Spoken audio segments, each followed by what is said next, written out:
though I die, I will rise with Christ. It will not be the end of me, because Christ is raised, and I too will be raised with Christ.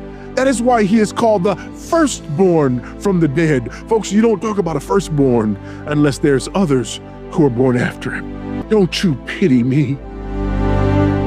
You pity the one who wants to hold on to Jesus without holding on to the resurrection.